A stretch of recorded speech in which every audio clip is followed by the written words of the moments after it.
Hello Taurus, Sun, Moon, Rising, and Venus signs. Kamusta kayo? Sana po ay nasa mabuti kayong kalagayan. Welcome back po sa Star Tarot. Kung bago kayo rito, welcome din kayo. Thank you for your support. I truly appreciate it. God bless you all. Taurus, paunang mensahe po ninyo sa ngayon ay the moon energy. Ayan. So, this is an important reminder para sa'yo na kung meron kayong kailangan pagdesisyonan sa ngayon, maghintay muna kayo ng konting oras pa, konting panahon pa, ilang araw pa before you make a decision. Kasi kung ano man ngayon ang hawak ninyong impormasyon, na maaring pagbabasehan ninyo ng inyong desisyon is not clear to you yet. Hindi pa yan ang lahat ng dapat ninyong malaman. Kaya if you are going to rush into making a decision, ay baka pagsisihan nyo lang yan in the end, no? Kaya hintay-hintay pa ng konti pang panahon. Okay? So, what else? We have Page of Cups. Ayan. So, may exciting na kaganapan dito, no?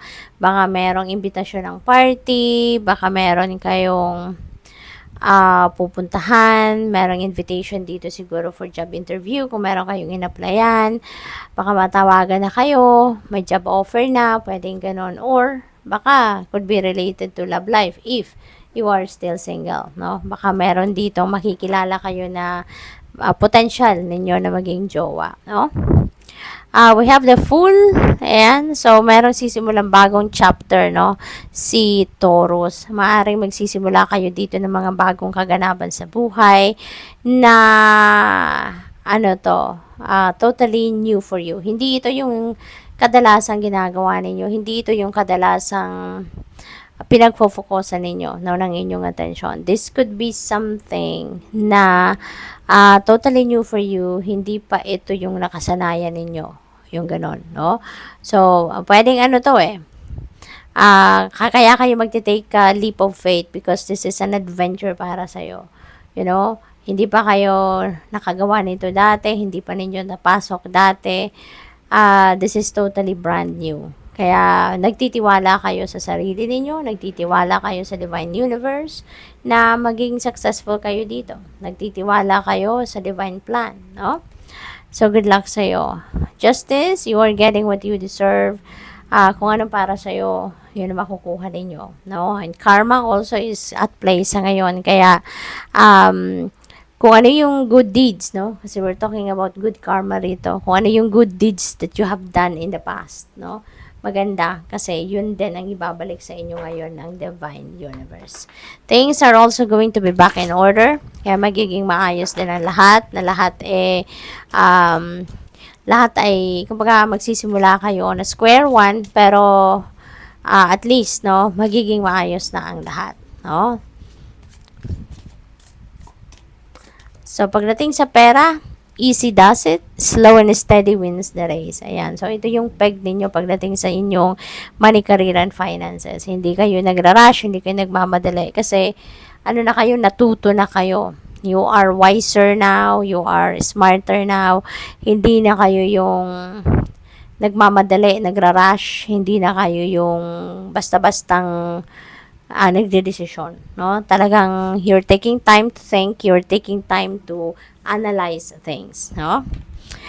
This is not a good time to rush. Pay attention to every detail. Ayan. So, parang ito yun, no? Sinasabi ko kanina na kung meron kayong desisyon na gagawin, tignan mo lang muna, maghintay, you know? Careful not to get involved with any get-rich-quick schemes. Ayan. So, mag-iingat kayo. Huwag kayong huwag kayong magmamadali, no? When making decisions dito talaga. Lalo-lalo na baka may mga offers sa inyo rito na pwedeng pagkakitaan, may mga offers sa iyo for investments. So, wag muna kayong papasok, no? Sa mga bagay na yon, sa mga offer na yon na hindi ninyo napag-aralan, hindi ninyo tinignan mabuti, hindi ninyo na-research. Okay? You need to research. You need to do some investigation para masiguro kayo, no? Makasiguro kayo na nasa safe kayo, 'di ba? At magiging safe ang paglalagyan ninyo ng pera. Okay? Kasi sayang naman, 'di ba? Baka mabudol kayo diyan.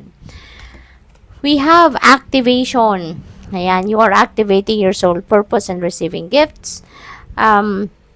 Siguro sa ngayon, baka nasa, ano kayo, ang iba sa inyo nasa, tawag dito, spiritual awakening journey, no? Baka ang iba sa inyo nang nandoon. Kaya, parang, sa ngayon, you are thinking of what's your purpose in life, bakit kayo nandito, ano kaya ang para sa iyo, 'di ba?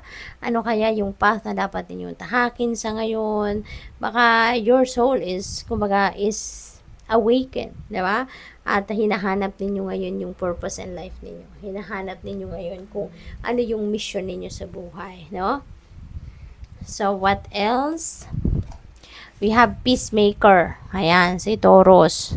Baka kayo dito yung magiging peacemaker. Baka meron ditong mga tao sa paligid ninyo na medyo may hindi pagkakaintindihan at baka kayo yung takbuhan. Kayo yung laging nagpapagitna sa kanila, no? Or whenever there is gulo, maaaring kayo yung tinatakbuhan dahil magaling kayong magayos siguro ng mga may kaguluhan. Sabi dito, you are being called, no? To apply diplomacy and tact to a difficult situation. Siguro, ano ninyo ito? Magaling kayo dito, no? Maaaring ito ang isa sa purpose ninyo, 'di ba?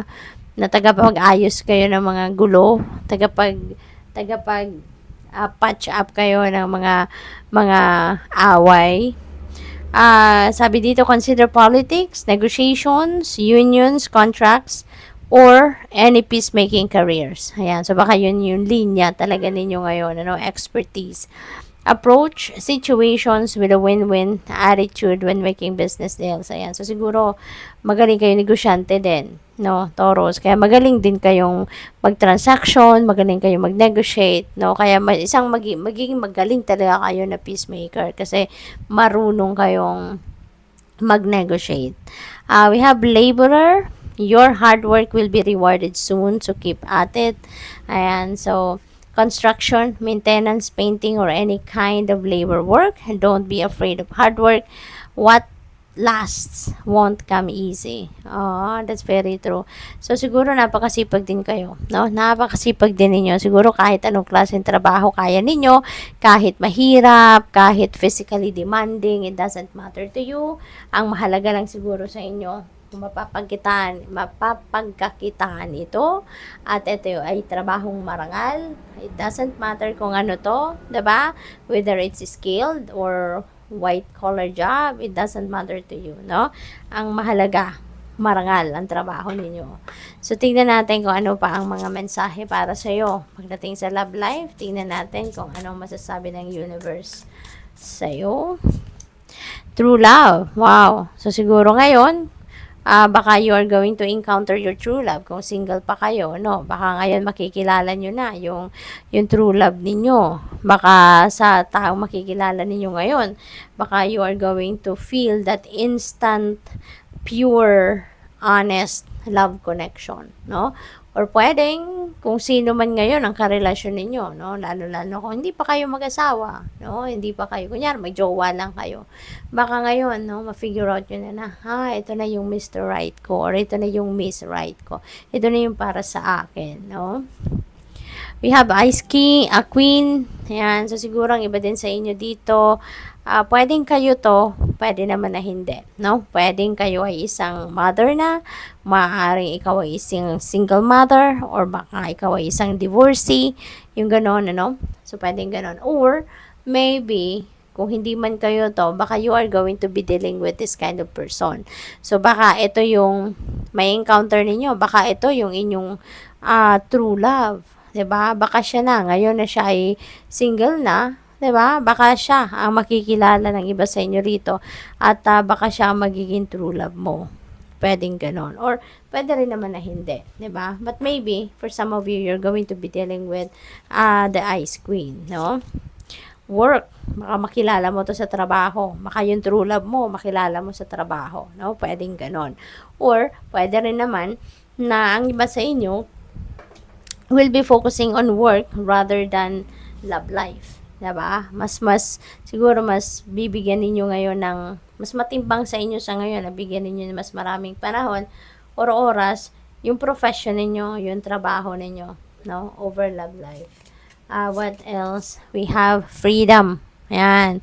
So, being single, wow. Ang iba naman sa inyo rito, baka kakalas, no? Sa jowa ninyo. Baka magkakaroon dito ng separation, no? Baka kasi ang iba sa inyo yung parang nasakal na siguro, parang napagod na nasa isang relasyon kayo, maybe matagal na kayong magkarelasyon at parang siguro nakikita ninyo or nafe-feel ninyo na it's not going anywhere. Kaya mas gugustuhin nyo na lang na maging single na lang uli kayo, no? So, this is reading for the collective, no, Taurus, kaya hindi ito magsasakto sa lahat sa inyo. Kaya kunin nyo lang kung ano yung sasakto na mensahe para sa inyo at iwanan ninyo ang hindi because that's not for you. Good luck sa iyo. Thank you for watching. Love and light. Namaste.